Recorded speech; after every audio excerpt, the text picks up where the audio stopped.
If elected, what would you do to help continue to promote job growth and grow Florida's economy?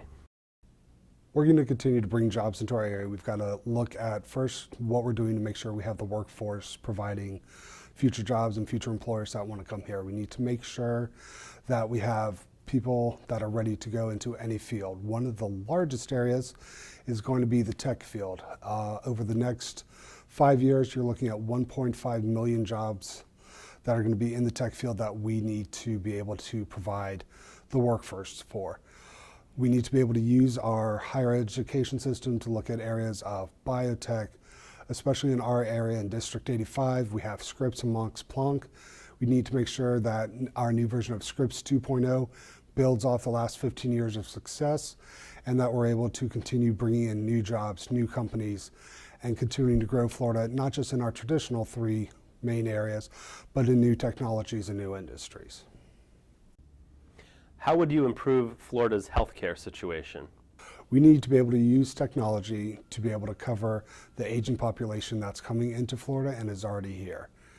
Telemedicine is going to be the key area that we're going to be able to reach out, not just to rural areas, but urban areas where we're not able to find enough doctors to serve.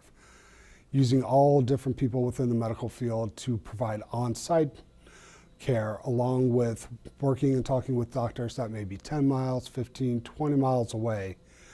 We're going to be able to provide care early on, be preventative medicine, and try to avoid that need to go to the emergency room because they weren't able to get that care locally. As long as we're able to look at that and look at all possible options of how we're going to provide that preventative care, the long-term care is going to become less costly and it's going to be less of a burden for Florida. What challenges do you see in Florida's K-12 education system? And if elected, what would you do to address those challenges? When it comes to education, we need to be able to look at beyond teaching our children how to just simply take a test. We need to be able to teach them the critical thinking that they're going to need to go on and be good, productive citizens. Not only do we need to focus on kids who want to go to college, but we also need to be able to look at kids who may say, you know what, a skill trade is somewhere that I want to go into.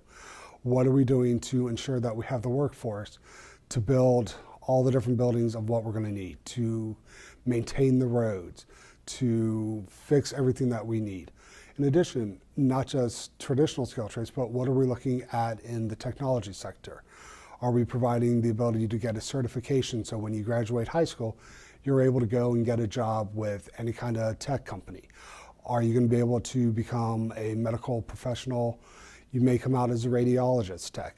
We need to be able to look at not just traditional college, but are we preparing them not just for college, but for life? And if we prepare them in that way, then I think we'll be able to have a workforce, not only that's ready to work, but they'll know how to work and we'll be able to keep our economy going. My name is Andrew Watt. I'm running for State House of Representatives, District 85. And if you'd like to find out more information, you can go to voteandrewwatt.com.